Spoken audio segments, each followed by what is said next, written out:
Benvenuti a questo nuovo approfondimento. Oggi esploreremo un ponte tecnologico pazzesco, un collegamento incredibile tra le vette più aspre dell'alta montagna e, pensate un po', il nostro banalissimo tragitto quotidiano nel traffico. Sembra assurdo, vero? Due mondi così lontani che si basano letteralmente sulle stesse identiche innovazioni. Ma insomma, la tecnologia prende spesso direzioni che non ci aspetteremmo mai. Quindi, cosa hanno in comune la mappa topografica di un picco alpino e un'auto a guida autonoma? Sembra quasi un indovinello a trabocchetto, lo so, eppure il segreto c'è ed è una tecnologia invisibile capace di mappare il mondo con una precisione assoluta, direi millimetrica. Ok, non perdiamo tempo ed entriamo subito nel vivo per scoprire da dove nasce tutto questo. Facciamo un salto indietro e partiamo proprio dalle montagne. Storicamente, come si misurava il mondo? Con la trigonometria. Pensate che nel lontano 1850 l'altezza dell'Everest fu calcolata con un teodolite da ben 150 km di distanza e sbagliarono solo di pochissimi metri. Incredibile, no? Poi, negli anni 90, la vera rivoluzione. I satelliti nello spazio e l'avvento del GPS standard, fino ad arrivare a oggi, dove cartografi e topografi usano sistemi avanzati come il GPS RTK per ottenere una precisione subcentimetrica. Ma per capire quanto sia gigante questo passo in avanti, dobbiamo prima guardare ai difetti dei vecchi sistemi. Cioè, perché il normalissimo GPS dei nostri smartphone non basta per misurare una vetta al millimetro? Il problema principale è che i segnali radio dei satelliti si fanno un bel viaggetto di 20.000 km e quando attraversano l'atmosfera, specialmente la ionosfera e la troposfera, che sono cariche di vapore acqueo, il segnale frena, rallenta e devia. Questo microscopico ritardo atmosferico si trasforma in un errore a terra che va dai 3 ai 10 metri. E parliamoci chiaro, se devi mappare l'esatta conformazione di una montagna o la corsia di un'autostrada, 10 metri di errore sono un abisso assoluto. E allora come facciamo a cancellare questo errore? La risposta è il GPS RTK.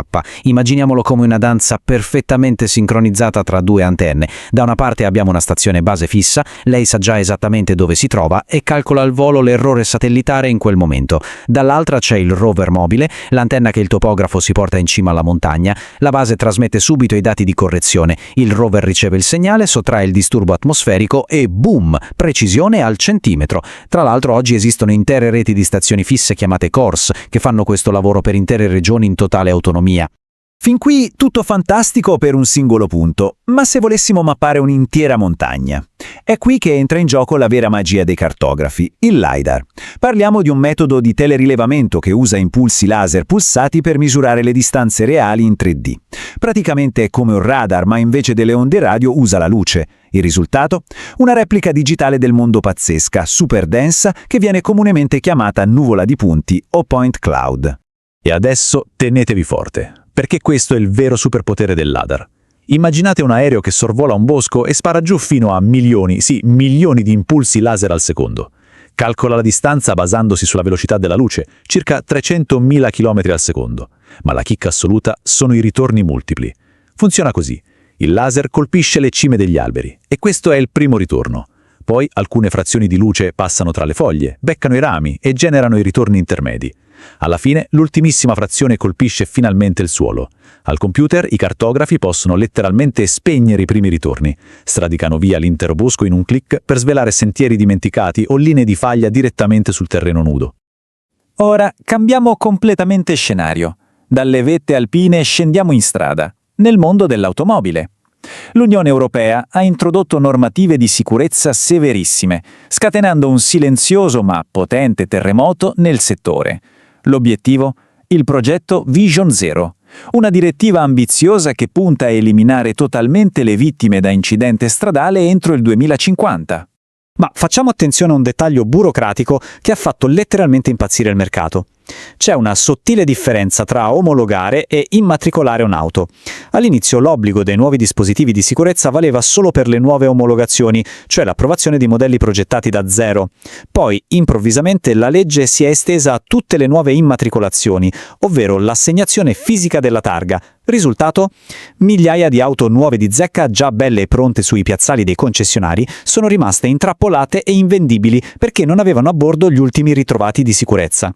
Possiamo solo immaginare le ricadute economiche osservando la situazione in modo neutro. I concessionari hanno dovuto affrontare una corsa contro il tempo assurda.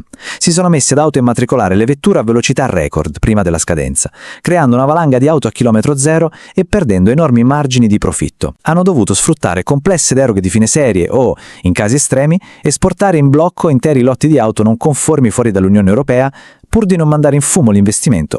Ma insomma, cosa mancava a quelle auto per creare tutto questo trambusto? Parliamo degli ADAS, i sistemi avanzati di assistenza alla guida obbligatori, roba come gli ISA per il controllo intelligente della velocità o la EB, la frenata automatica di emergenza che riconosce perfino i pedoni. Poi c'è l'assistente per il mantenimento della corsia, la famosa scatola nera per registrare i dati d'impatto e i sensori che capiscono se chi guida sta cadendo dal sonno. Un intero arsenale di tecnologie fatte apposta per prevenire gli incidenti prima che accadano.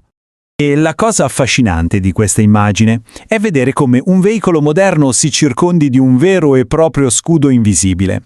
Sensori, radar a corto e lungo raggio e telecamere lavorano in perfetta sinergia, abbracciando l'auto a 360 gradi e monitorando l'ambiente in tempo reale a caccia di pericoli imminenti. Per capire dove stiamo andando, diamo un'occhiata alla scala SAE della guida autonoma. Oggi guidiamo per lo più veicoli di livello 1 o 2. L'auto ci dà una mano con sterzo o velocità, ma chi ha il volante deve sempre supervisionare costantemente. E per questi livelli bastano radar e telecamere standard. Ma se vogliamo fare il grande salto verso il livello 3 o sognare i livelli 4 e 5 dove si diventa semplici passeggeri a tempo pieno, in quel caso serve una percezione dello spazio infinitamente più potente. Ed ecco la grande rivelazione! È qui che i nostri due mondi si uniscono. L'esatta e precisissima tecnologia LIDAR, la stessa usata per svelare i sentieri attraverso i fitti boschi alpini, è diventata la chiave d'oro per sbloccare la vera guida autonoma. L'industria automobilistica sta a tutti gli effetti imbullonando l'attrezzatura di un cartografo di montagna direttamente sul paraurti anteriore delle nostre auto. Questa semplice comparazione spiega alla perfezione perché il LiDAR stravince. Le telecamere tradizionali sono un po' come i nostri occhi. Dipendono dalla luce esterna. Un sole forte all'alba, accecate. Un tunnel buio, non vedono nulla e devono stimare la distanza degli ostacoli. Il LiDAR invece se ne infischia altamente. Genera i suoi stessi impulsi di luce e misura all'istante la realtà geometrica esatta. Può individuare un pedone vestito completamente di nero in piena notte a centinaia di metri di distanza. Una roba formidabile. Però, come si può immaginare, tutta questa sofisticazione porta con sé un compromesso economico non da poco. C'è un paradosso assicurativo incredibile in corso. Da un lato, l'assicurazione base RCA potrebbe costarvi meno perché tamponiamo molto meno in città. Dall'altro, però, se vi capita di scheggiare il parabreza con un sassolino, preparatevi a sudare freddo. Sostituire il vetro non basta più, bisogna ricalibrare un intero arsenale di sensori e telecamere. I costi medi di riparazione per le polizze accessorio per i cristalli sono letteralmente raddoppiati.